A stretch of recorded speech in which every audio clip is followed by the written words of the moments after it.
پیارے بچوں، السلام علیکم ورحمۃ اللہ وبرکاتہ۔ نویں جماعت کے جو طلباء و طالبات اس وقت مجھ سے مخاطب ہیں، میری ان سے استدعا ہے کہ وہ اپنی درس کتاب بحرستان اردو کا صفحہ نمبر 77 اپنے سامنے رکھیں، اور یہاں پر ہم جو ہمارا جو ناول ہے یہاں پر کرشن چندر نے لکھا ہے، اس کے جو سوانح ناول ہیں جس کا نام ہے مٹی کے صنم، اسی سے لیا گیا ہے، جس ناول کا نام ہے میں ایک شہر تھا پونچھ۔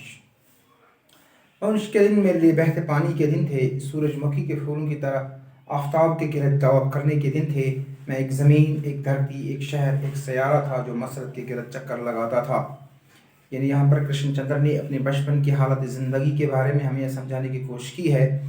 جو دن میں نے پونچھ میں گزارے، جس طرح سورج مکھی کا پھول آفتاب کی گرد گھومتا ہے، طواف کرتا ہے، ایک زمین، ایک دھرتی، ایک شہر، ایک سیارہ اپنے آپ کو یہ کہتا ہے، یعنی ہر وقت اس کے دل میں مسرت تھی۔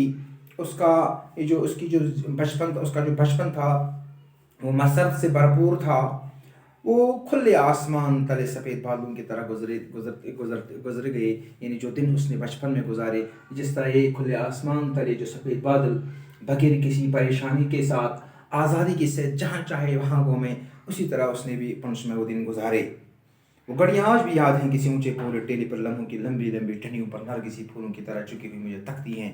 یعنی یہاں پر کرشن چندر اپنے بچپن کو یاد کرتے ہوئے فرماتے ہیں کہ آج بھی وہ مجھے راہیں تکتی ہیں، آج بھی پونچھ مجھے یاد آتا ہے، میری یادوں میں، میری نس نس میں وہ بسا ہے، اور میری طرف جب مجھے ایسا لگتا ہے جیسے نرگسی پھول کی طرف میری طرف وہ دیکھتے ہیں۔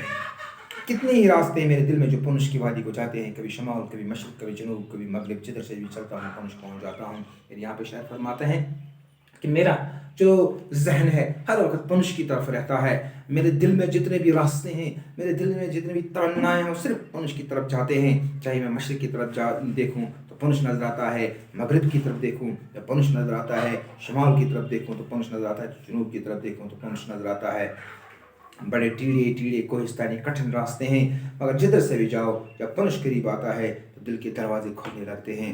یعنی پونچھ جانے کے لیے ہمیں ٹیڑے راستوں، کوہستانی کٹھن راستوں سے گزرنا پڑتا ہے، لیکن جدھر سے بھی جاؤ، جب پونچھ قریب آتا ہے، یعنی پونچھ ہم مختلف طریقوں سے راستوں سے جا سکتے ہیں، لیکن جس راستے سے بھی جائے، جب ہم پونچھ کے قریب پہنچتے ہیں تو انسان کے دل کے جو دروازے ہیں وہ کھلنے لگتے ہیں، پہاڑ پھٹنے لگتے ہیں۔ ایسا لگتا ہے کہ پہاڑ پھٹ گئے، پہاڑوں نے اپنے سینہ چاک کیا ہے۔ ایک طرف بیدار کا دریا آتا ہے علی آباد کی جانب سے، دوسری طرف پونچھ کا دریا۔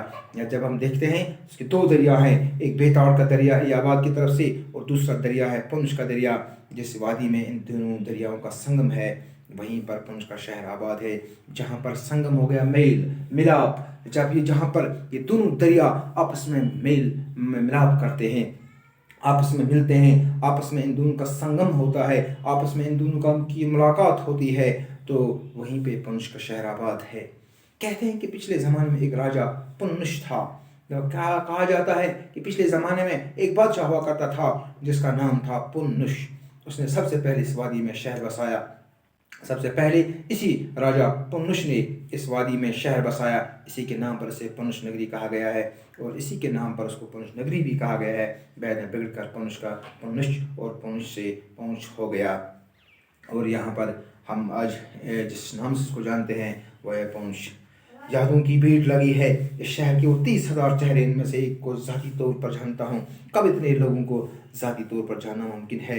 یعنی میرے اس ذہن میں پونچھ کی یادوں کی ایک بھیڑ لگی ہوئی ہے، وہ 30,000 چہرے، ایک ایک کو میں اچھی طرح سے جانتا ہوں۔ میرے لیے اتنا ممکن نہیں تھا کہ میں اتنے لوگوں کو ذاتی طور پر جانوں، لیکن یہ پونچھ ہے جہاں پر میں ان 30,000 افراد سے بالکل مطمئن ہوں۔ ممبئی میں مجھے رہتے ہوئے 20 سال ہو گئے، ان 20 سال میں اچھی طرح سے 20 آدمیوں کو بھی پہچان نہیں پایا۔ یہاں پر ہمیں شاعر نے یہ بات سمجھانے کی کوشش کی ہے، گاؤں میں اور یہ جو پہاڑی علاقے ہیں، یا جو گاؤں ہیں، دیہات ہیں، اور ان کے برعکس جو شہر ہیں، قصبہ جات ہیں، وہاں کی حالات زندگی، وہاں کی زندگی کا گزارنے کا طریقہ الگ ہوتا ہے، اور گاؤں دیہات کی زندگی کا طریقہ الگ ہوتا ہے۔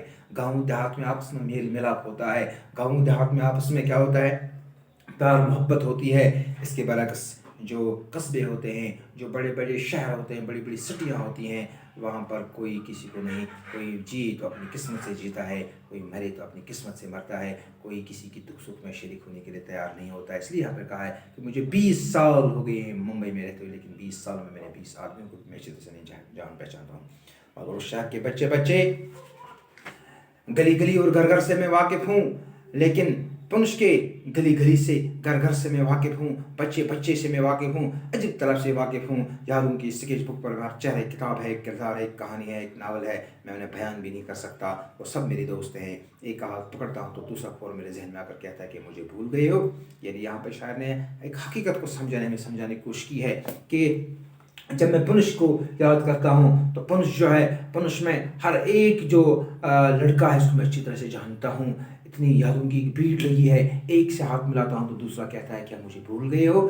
یعنی یہاں پر شاعر نے ہمیں یہ سمجھانے کی کوشش کی ہے، یہ باور کرانے کی کوشش کی ہے، گاؤں دیہات میں یہ برکت آج بھی ہے کہ لوگ ایک دوسرے کے ساتھ ملتے ہیں، لوگ ایک دوسرے کے دکھ سکھ میں شریک ہوتے ہیں۔ جب ہم بازاروں میں جاتے ہیں، جب ہم بڑے بڑے قصبہ جاتوں میں جاتے ہیں، جو بڑی بڑی سٹیاں جن کو ہم کہتے ہیں، ممبئی ہے، دلی ہے، ہم سری نگر کی بات کریں گے اپنے اس کشمیر میں، یہاں پر ایک ہمسائے دوسرے ہمسائے کو نہیں جانتا ہے، ایک ہمسائے کو معلوم نہیں ہے کہ دوسرے ہمسائے یہ کھانا کھایا ہے نہیں کھایا ہے، اس کے گھر میں کتنے کیا حالات ہیں، کسی کو کسی کے گھر جانا گوارا نہیں ہے۔ اس کے برعکس گاؤں میں آج بھی برکت ہے، ہم ایک دوسرے کے گھروں میں جاتے ہیں، ایک دوسرے کا حال احوال پوچھتے ہیں، یہ ایک بہت بڑی برکت ہے اور ہمارے لیے بھی فخر کی بات ہے۔ ہم بھی دیہاتوں میں رہتے ہیں اور ہمیں اس ریت روایت کو آگے بڑھانا ہے، تبھی جا کے ہم کامیاب ہو سکتے ہیں۔